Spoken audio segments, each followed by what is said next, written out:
Alright guys, welcome to another Vlogging Dead. What about this? It's just about... Whoops. It's just about ready to start on TV. We've got like 4 minutes, but now we have to clear the air because a certain somebody... Yeah. Sorry.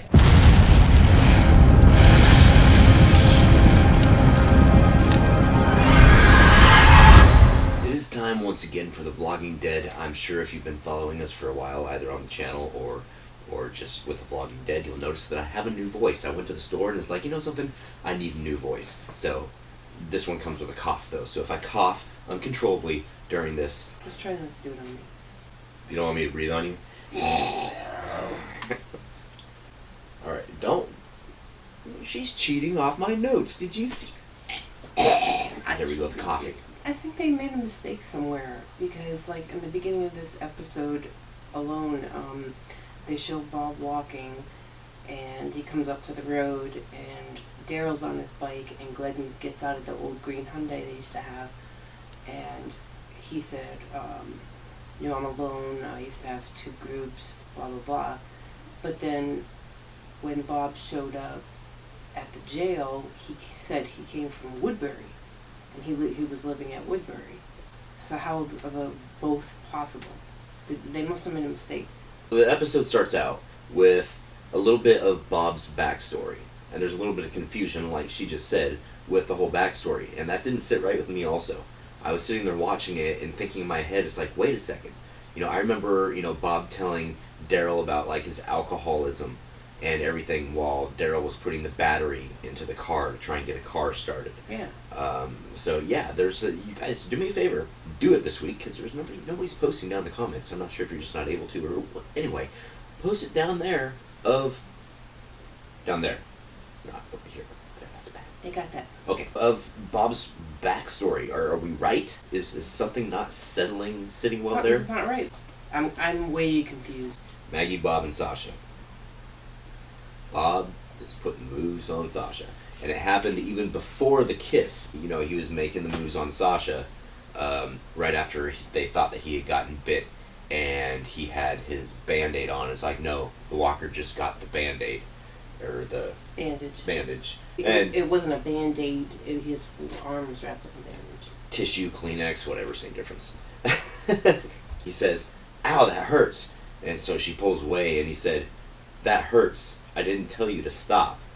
I'm like, all right, somebody else, let's get it on. So speaking of let's getting it on.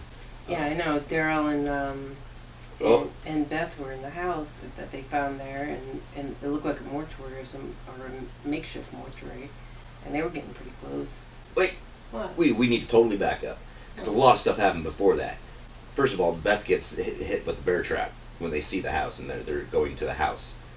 And then a pivotal moment, I think, in Beth's character is when, and the relationship between Daryl and Beth, is when they stop in the graveyard that's in front of the house. So this is an old house. This is the South. This is an old house. So they had like the family graveyard in the front of the house. And it's like a huge freaking mansion and everything.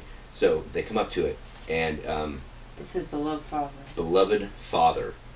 And there's just like so much revelation there that wasn't spoken. I thought that was really powerful.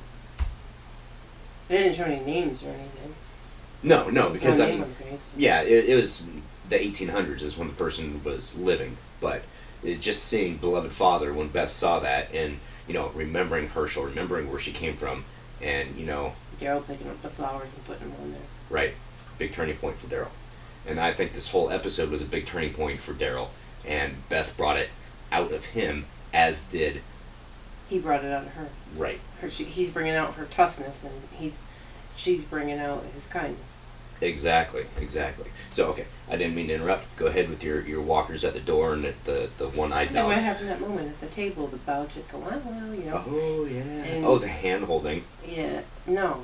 At the table when they were eating, and then they heard the rattling outside, and he thought it was that dog again, and he was going to bring some pig's feet to the door to get to the dog when it was a bunch of walkers. They came in and they had him quartered and down in the mortuary room, and I was like, oh hell, if Daryl dies, we riot. And I was all I like thought freaked he out was a and goner. stuff. And I could have sworn Daryl told her to go to the roof and wait. Mm-hmm. It was either go to the roof or wait, go to the road and wait. I can't remember what he said, but I thought he said go to the roof. I thought he said roof too. I thought he mentioned a window. I thought he said go out the window to the roof and wait, or something like that. What kind of creeps me out is just like they said, there was all the food in the cupboard, and there's no dust on anything. The whole place is nice and clean and neat, and the bodies were dressed in the basement, all dressed up and everything. Okay, so where's the person who's doing it? Who's keeping the place? Daryl escapes from the walkers and gets out to the road and finds her bag on the ground, and sees the car screeching away, and she got kidnapped.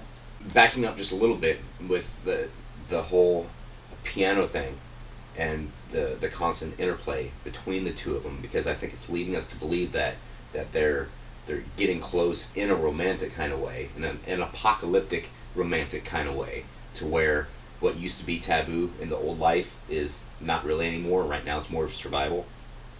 But I think that maybe all those walkers that showed up to the house, I think they might have been planted, led, or trapped, is what I think happened. I think they were led there.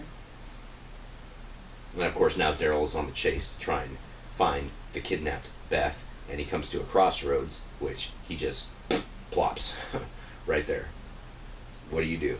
That is obviously the same gang that was in the house that Rick and Carl and Michonne were at.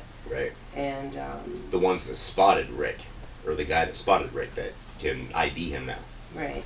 And so I think that now that Daryl is with them, he's going to hear them talking about it, and he's going to realize it was Rick and Michonne, and then he's going to sneak off and go get them, or go try to find them. I have a feeling, though, because in that episode when they were in the house with Rick, they said, oh, I think there was a woman here, and they're like, oh, I got first dibs at her, like they're going to rape her or whatnot. I think if Daryl hears that, he's going to kill all of them. You know? That's possible. I think he's going to use them to... They're going to kidnap Beth. They're going to use her as a sex toy. Well... In an apocalyptic world. Right. Cute, blonde, young chick. Yeah. I don't see good things happening there. I just hope that Daryl can... Her. Yeah. And I think that he's going to use that group to achieve getting to her, because that's his new goal now. That is Daryl's new goal, is finding Beth. He kind of had to give up the ghost. It's like, okay, you got all these guns pointed at you, and the guy's like, my name's Joe, and it's like, yeah, Daryl. It's like, crap. It was talked a lot about on The Talking Dead, and I think we should just touch on it just a little bit, because you've got the interplay between Bob and Sasha and Maggie, and oh, please don't go, oh, please stay, oh, here you go, I'm going, oh, smooch, smooch, kiss, kiss, let's get it on, kind of, sort of, not really, and then, oh, I'm alone, oh, I find you, and boom, then they find each other again.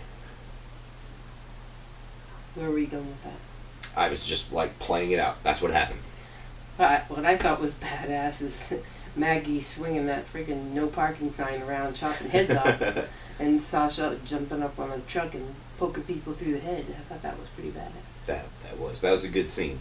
And, of course, we saw, Sasha a little bit, having that self-revelation, again, up, and realizing that, oh my God, I'm by myself. Yeah, up in an empty building. Oh my God, followed. What am I doing? Oh, shoot, I wanted to say that when Beth was on the piano back at the house, so we're going back to Daryl and Beth now, and she's singing again, and Daryl says, go ahead and keep going, and she says, I thought my singing annoyed you. In real life, she just had an album come out, so I'm not sure if you guys were aware of that. She is a singer in real life. So, just a little FYI. Yeah, she's actually constantly touring while she's filming. Oh, really? I did not know that, so that's new news to me. And right at the end, Glenn finds the terminus sign. Yeah. So we assume that he's on the road to Maggie, as long as Maggie and all them are still going to terminus. Yeah, so pretty much the only people who haven't seen the sign yet is Daryl and Beth, and Glenn just found it, so... Right. They saw Glenn, they showed Glenn seeing the sign to terminus, but they didn't show Abraham and Eugene and Tara and Rosita behind them. But right. It was a close-up, too, so maybe they just hadn't panned out to that. Yeah, thinking they're behind them. Because if Eugene Mullet guy knows the cure to everybody, for everybody, then I'm sure they're going to be more protected. Next week, we can look forward to what we saw in the previews. So, one of the girls gets caught in those metal wires, but I couldn't tell if it was Lizzie or Mika. And yeah, I think it was Mika, and I think Lizzie is...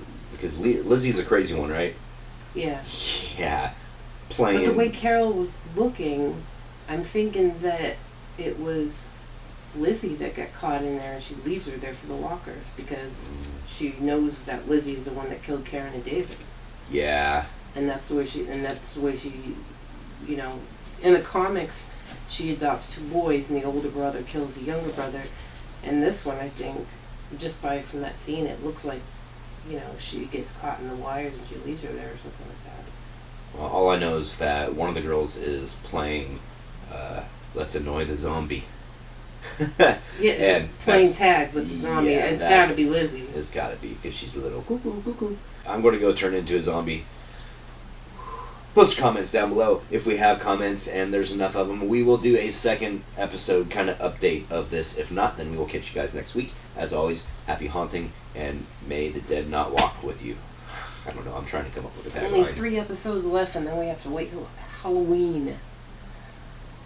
You're not a walker, are you? You're not gonna be like...